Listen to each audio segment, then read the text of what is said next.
And Sean, let's get into the next team that we are going to get into. And before we get into the Bills, I will do this for a second time as we had to re-record because I keep thinking the Bills did better than the Dolphins for some reason when it was the exact opposite and the Dolphins had one more win. They're an actual better team. Yeah. I mean, the Dolphins overperformed and Josh Allen was hurt. Maybe I'm thinking of what the standings will be like this year. But before we get into the Bills, make sure to rate and review the podcast on iTunes and Apple Podcasts if you're listening to us on podcast services or if you're on YouTube, because I know you still have that login for iTunes and Apple Podcasts. It really helps us out. Every 5-star rating, every review gets us into the ears of more people. But Sean, let's go into it. And how we start off every preview, give you a little lowdown. Last year, the Bills were 30th in offensive yards per game. They were also 30th in points per game, only scoring about just under 17 per contest. However, defensively, they weren't bad. Yards per game, they were better yards per game defensively than the Bears. The only team that had less was the Baltimore Ravens. They only gave up 294 yards per contest.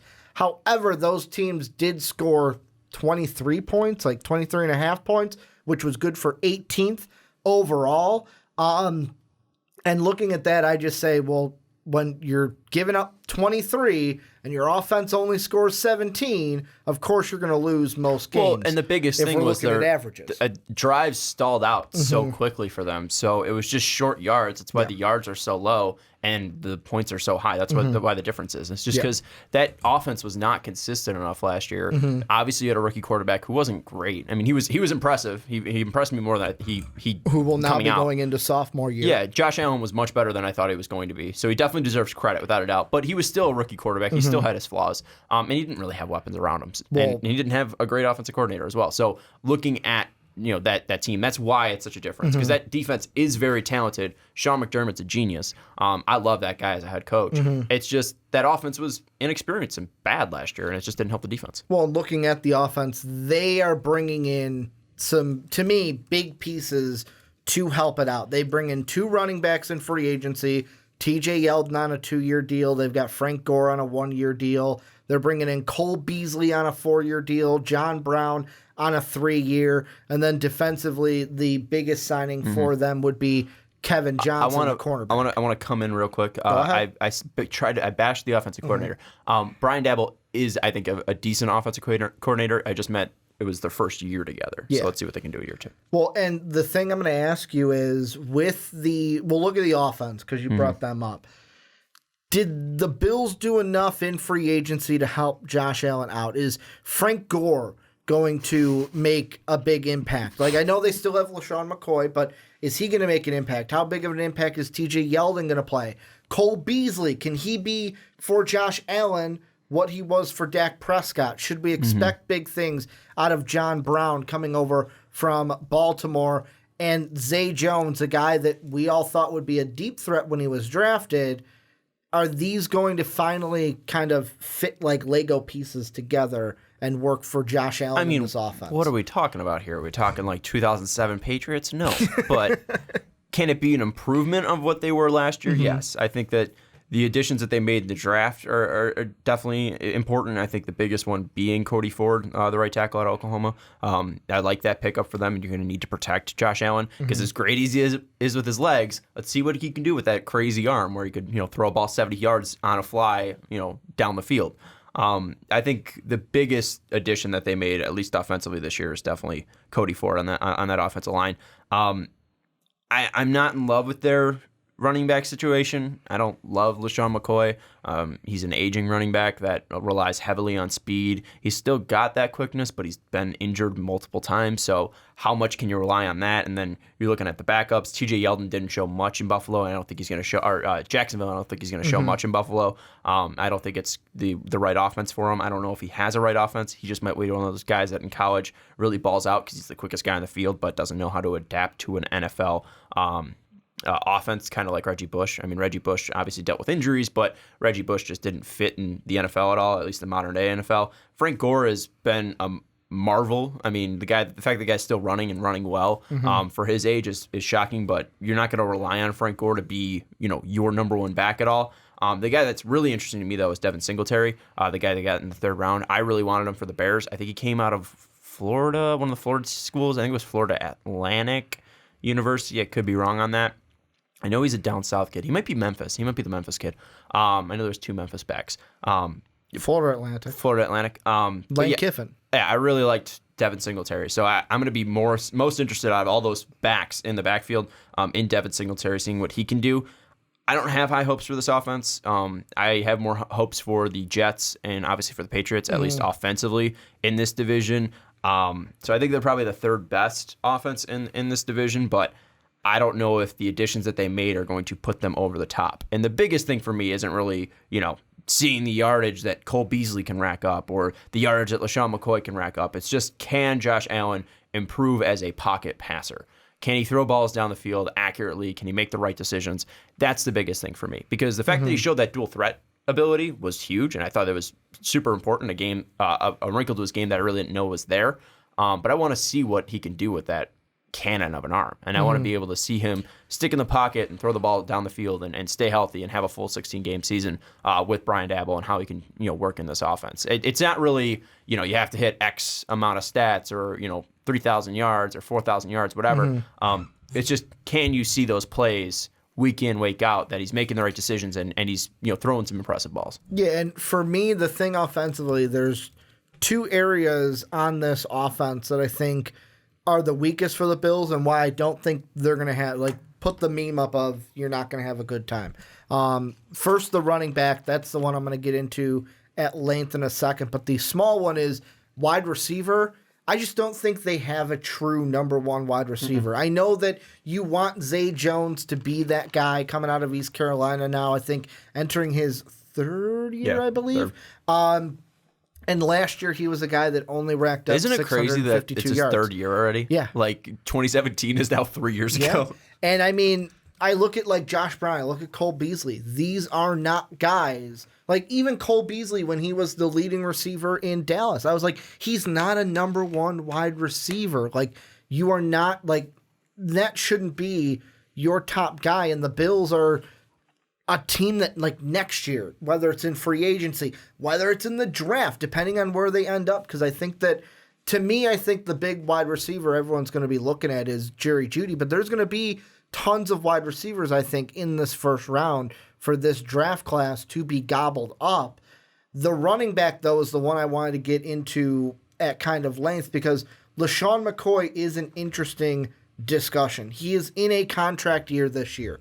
And when you look at it, Frank Gore is only a 1-year deal. TJ Yeldon's a 2-year deal, but is TJ Yeldon really a first starting running back kind of a guy? To me, he fit great with Leonard Fournette, because Fournette could be the starting running back. TJ Yeldon can come in, spell him, get some good carries as that number 2. That's how I see TJ Yeldon out there. And because this news is circling around, we haven't had time to talk about it, obviously, because of the previews. I want to bring it up and kind of ask you this. Because LaShawn McCoy is in the last year of his deal, Bleacher Report came out with an article, best landing spots for Melvin Gordon, because of the whole Melvin Gordon demanding a trade. The Bills are one of those teams. Should the Bills this season, depending on how that progresses, pursue a trade for Gordon that would give them Gordon, they can re-sign him long term, and then the Chargers could get LaShawn McCoy, where it's okay, we get you, you're off the books, and we can look somewhere else. We're not hanging on to dead money. Absolutely no. Because then you have to re-sign Melvin Gordon, and Melvin Gordon's not going to make you a Super Bowl contender. And just having a running back that, is your plan to re-sign him? And if it is, I say if you trade for Gordon, you're signing him long term. I don't want to re-sign a running back. Le'Veon Bell is a great talent. Don't get me wrong, and the Jets needed a running back, but I don't want to pay a guy $50 million over the next 4 years at that position, especially with Melvin Gordon's health concerns. I think he came in with bad knees, and he's not been the most consistently healthy running back. Don't drink pop before a podcast. Jesus Christ. Apologize. He hasn't been the most consistently healthy running back. So I don't want to bring in another guy, like LaShawn McCoy's not consistently healthy, another guy, then have to pay him $50 million to do that. I just said I like Devin Singletary, see what he can do, see what TJ Yeldon can do, and look in the draft. I mean, there's so many guys in the second, third round that can be impact guys that you don't have to pay that much money. I wouldn't spend a first-round pick on one. I wouldn't pay him over, $12 million a year. I think that running backs are a bad investment, so no, I would absolutely not trade for Melvin Gordon. I don't think any team should. And I mean, looking up because he's not a bad player, but I wouldn't do it. Because you brought up the draft, I'll pull that up too. Right now, the top guys when it comes to, I'll just read off the top 3 when it comes to the draft big board right now, way too early, is Jonathan Taylor is leading things, the running back out of Wisconsin. Then you've got Travis Etienne, I think that's how I screw his name up every time, running back out of Clemson, and then Najee Harris, the running back out of Alabama, with J.K. Dobbins right after him. It doesn't matter. It's too early in the season to tell who these guys are actually going to be, and then even then, at that point, if these guys are first-round talents, I wouldn't take them in the first round. I just said that. So yeah. I would be looking at what Devin Singletary can do, and then obviously it's more about being guys who could be specialty guys.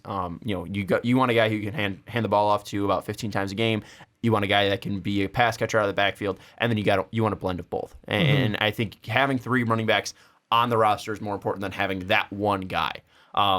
And I think even the Chargers showed that Melvin Gordon wasn't the only guy in that backfield that was making an impact. It was also Aaron Eckler. So, yeah. You look at the Patriots, who just won a title. You had Sony Michel, you had, not Deion Lewis, he's off the team, James White and Rex Burkhead.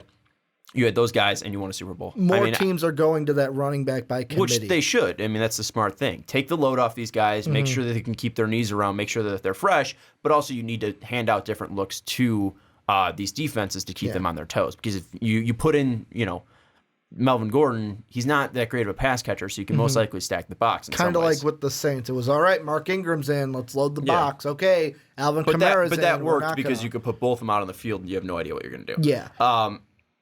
I'm not worried too much about the running back position because whether they have a 1,000-yard rusher or not, I don't think that it's going to make them a Super Bowl contender or not. It all comes down to let Josh Allen open that up and open that offense up, because this is a guy that was ranked 36 in yards per attempt.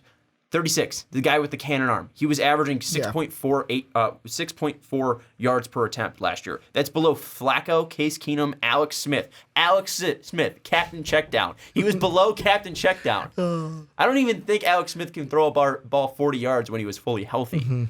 And Josh Allen's got this monster cannon. Open up the fucking offense, and let's see what he can do.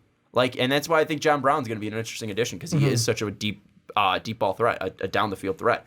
I want to see what they can do with Josh Allen's arm, and not just what they're going to do with the running back situation. Well, and I mean the thing, running back, because LaShawn McCoy's going to be gone, Frank Gore's going to be gone, and then it doesn't matter next year. TJ Yeldon, you've got Devin Singletary. Get those guys the reps, see what they can do, because those guys are going to be more important to your 3-year future than McCoy and Frank Gore. I have a problem, and it's the last thing I'll say about the running backs.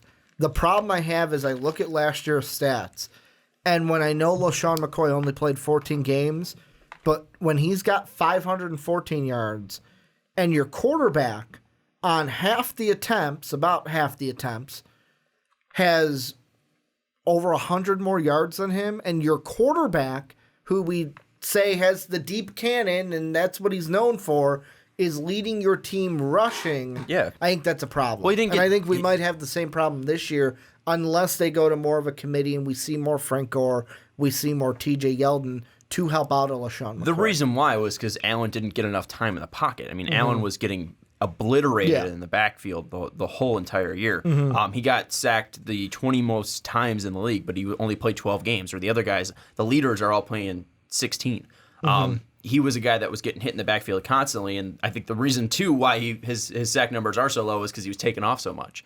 He didn't have the ability to sit in the pocket and fully digress plays. So the biggest thing for me is protect Josh Allen. Running the ball is going to be a part of that, just to keep the defense off their toes and make sure that you can throw that wrinkle in. But the biggest question mark for me is just Josh Allen protecting him and making sure that he can have time to properly throw the ball. Because if you're going to have a balanced offense, then maybe you'll be able to see more of a balanced rushing game, and you'll be able to see running backs actually lead the team in rushing like they should. Here's a question I'm going to moving over into but also, defense. One thing. Go ahead. Also, I don't want to limit Josh Allen. If the kid's that great of a runner, why would you want to take that talent away? You know? True. So, but if you're saying, health-wise, you don't want him taking shots. Yeah, you don't want him getting injured. I don't want an RG3 sense. situation of, great, my quarterback's got a broken leg RG3 did that because he had bad turf in FedEx Field. I use him as the example, but basically, I don't want my quarterback getting hurt when he's the most important player on the field. But defensively, I want to ask you, because this defense, like I said with the free agent pickups, they didn't make a lot of them. The biggest addition that this defense had was through the draft, 9th pick overall, Ed Oliver. So here's the question I'm going to ask you about him. Because he's in this defense, which is already a good defense, are we going to look at Ed Oliver after this season as the sleeper? And for my non-video listeners, my audio listeners, I'm using air quotes. You put enough emphasis he did go on top it. Relax. 10. Is he going to be the one we view as a sleeper where it's like, wow, why didn't he go 4 to the Oakland Raiders instead of Clelin Ferrell because of how well he's going to play in this defense? Is that what it's going to be like? People were bashing the Ferrell pick automatically and saying you should have taken Josh Ed Oliver. I want to say Josh Allen, but he went before him.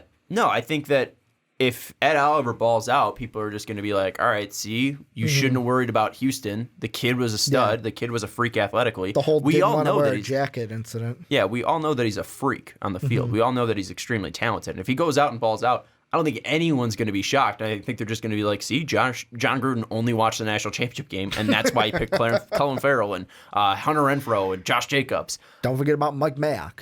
Yeah, I think that if Ed Oliver balls out, it's not only going to be because of his talent, but it's because of just the balance that they do have defensively. Star Lutulele, Shaq Lawson, Trent Murphy, Jerry Hughes. I mean, all these guys are insanely talented guys. Before multiple first-round picks, I think Star was a first-round pick. Shaq Lawson was a first-round pick. Jerry Hughes was like 29th, I think, by the Colts. Not entirely sure, but I think he was around that area. Trent Murphy was very good in Washington. That defensive line is scary, and you look at that linebacking core. It's one of my favorites in the league to watch. I absolutely love Tremaine Edmonds. Athletically, he is insane. He was one of the youngest players in that draft class, and he's going to be a guy that, with another year under his belt, I'm going to wonder how dangerous he can be. He has potential to be one of the best linebackers in the AFC. Hughes was 31, by the way. The 31st pick. Close. Indianapolis at that time was always picking up high. Yeah. TCU grad, right? I just closed his Wikipedia page. Hey, come on. Was he a Horned Frog? Jerry Hughes was my guy a Horned Frog. He was a Horned Frog. Booyah. I love their defense. Matt Milano, he's one of he's kind of like the who's the dude that retired after a year after the Niners? Chris Bolin. Was it Bolin? Mm-hmm. Yeah. Very similar to that range. He's a guy that's not super athletic, hard hitter though, knows where to be, makes a ton of tackles. And Lorenzo Alexander, too, is a very decent veteran linebacker. I love their linebacking core, and they made a lot of additions. I don't think they made a lot of additions to their defense because they already have solid starters. The only additions that they did make were in the secondary because outside of Tre'Davious White and their safeties, it is kind of thin. Chris Borland. Outside of Tre'Davious White and their safeties, it is pretty thin, at least corner-wise, and that's why they went out and added Kevin Johnson and E.J. Gaines. So I think that this defense, the only question marks that I would have is at that second safety spot and how much can Tremaine Edmonds grow. But honestly, if this team is the best defense in the AFC East, I wouldn't be shocked. And the only way they might not be is for the same reasons they were last year, was just due to the inability of the offense to move the ball down and sustain drives because that defense was just out there so consistently. But if they're not, I mean, this team could be the Bears of the AFC. Like that's how much potential I see in them. Is it all comes down to the relationship between the offensive coordinator and the quarterback and how much can they grow? Because I think this defense is top notch. And if we're talking fantasy defenses, they might be a sleeper, like late picks for you guys, because I honestly think that this team can be a team that gets to the quarterback. They keep the point total low. Yards are obviously low. It was second in the league last year. They can definitely be a waiver wire pickup if they're playing like the Miami Dolphins. This could be a team that can be one of the best defenses in the league, and it's mainly looking at that front four and those two guys, Milano and Edmonds, in their linebacking core. And obviously, Tre'Davious White is one of the better corners in the league too. So this defense, I'm absolutely in love with. And Sean McDermott, even if this team goes 6 to 4 wins, Sean McDermott deserves an extension. This guy is not dealing with the most talented offense, and we know how important that is in the NFL today. But if we're talking strictly putting a team together, his teams always are out there hustling their ass off. They're always playing hard. They're always giving 100%, and I absolutely love what he's done in Buffalo. And overall, I think that we're looking at probably the strongest defense in the AFC East, and really the questions just come back to what can this offense do and just open it up for Josh Allen. It's funny you bring up the fantasy thing, and also check out What's Your Fantasy. We're going to be doing tons of. It's going back to a weekly podcast sooner rather than later with football season coming back. The ESPN has their already complete projections. The top 4 defenses, Bears at 1, Jags at 2, Rams at 3, Bills are the 4th projected Okay, defense. so that isn't an original take for me. Yeah. All right, whatever. It's just, and then the Vikings are at 5. Like, they are one of the top defenses and should be in fantasy. And that's why for the Bills this year, I think it's almost like I said, it's almost like what we said when it came to the Jets, where am I expecting this to be a playoff team? No. Am I expecting them to be a 6-win team? Maybe, maybe not. Like 6 wins, like if they get to 7-8, cool. But it's not something where it's like, oh my God, we're going to let's make the playoffs in Josh Allen's second year. If Josh Allen has a Mitch Trubisky year, they could 100%.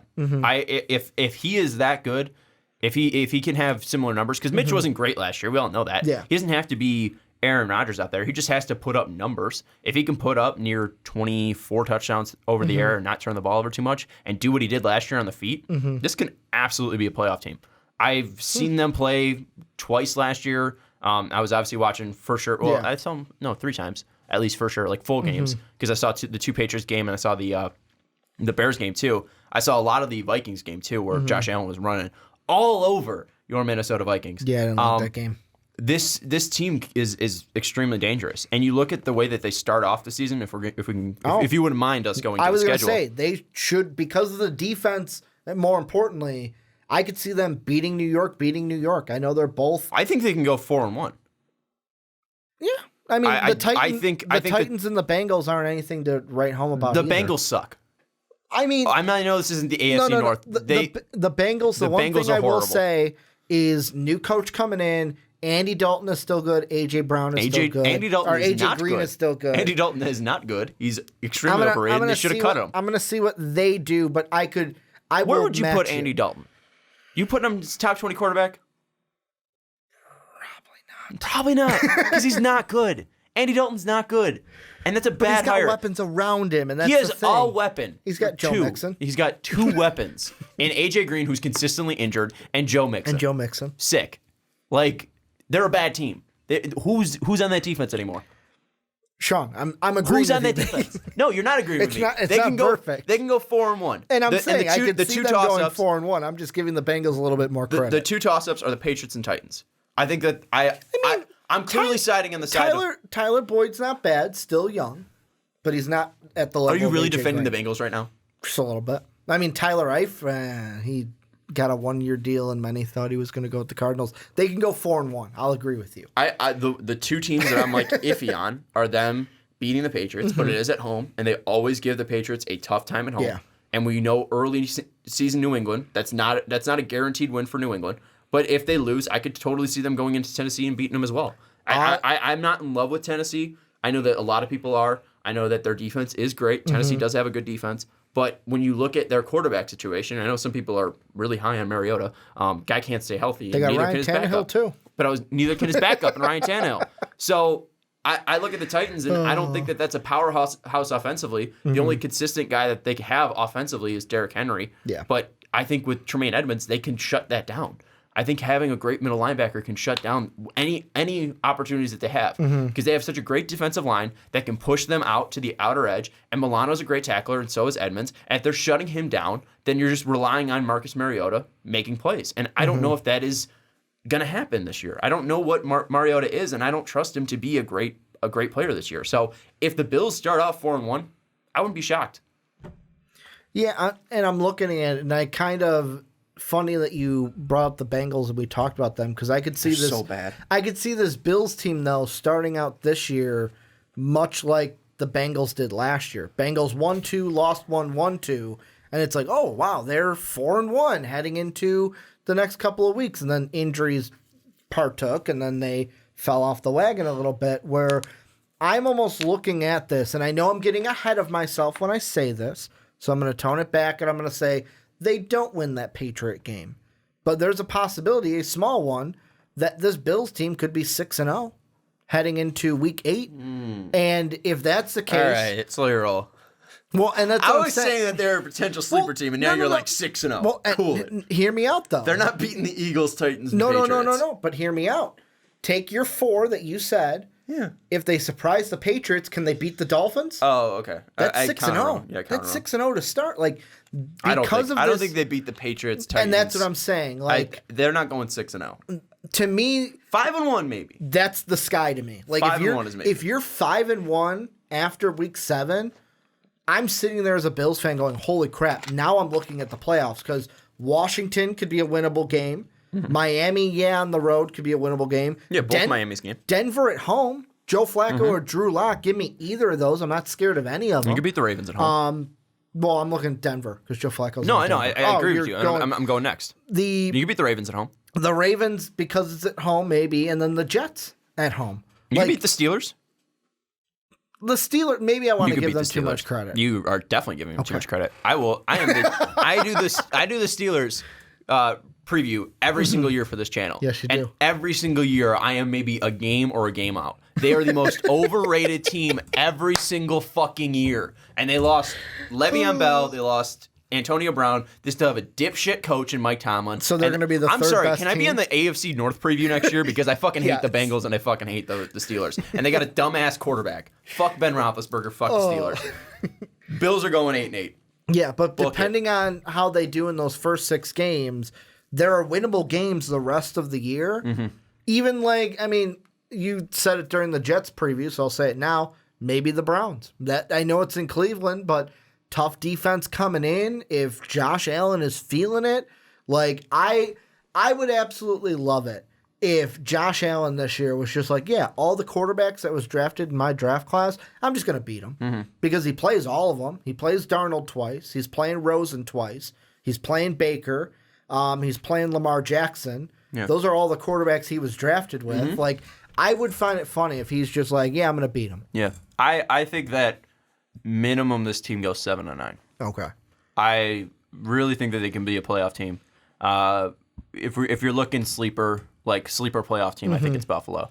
I really think this defense is something to fuck with. And if the offense can just keep the ball for like 5 minutes, just like give them a break. Basically, they can win games. Don't be like Jacksonville's offense last year, where it's like the defense is off and we're coming back on. As an absolute Homer Patriot fan, there's 2 losses on their schedule for sure.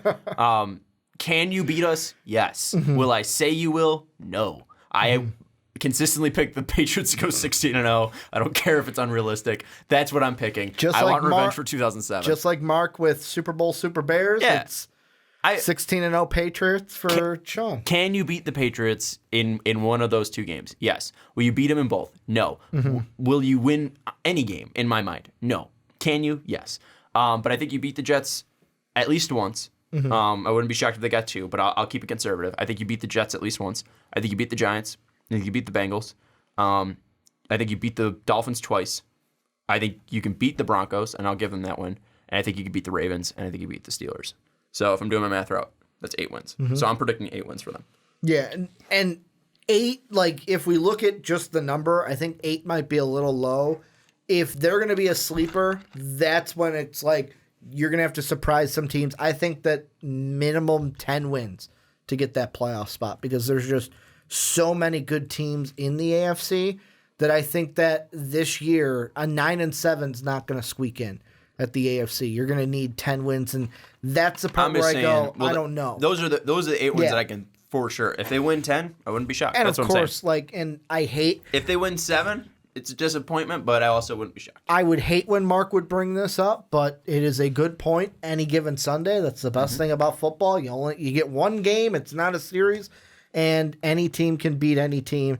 Unless you're the Cardinals from last year. Especially a Sean McDermott team, because this guy's a fucking great leader. I love him. Well, this is where you guys come in. Bills fans, let us know what you guys think down below for your team. What are your expectations? Where were we right? Where were we wrong?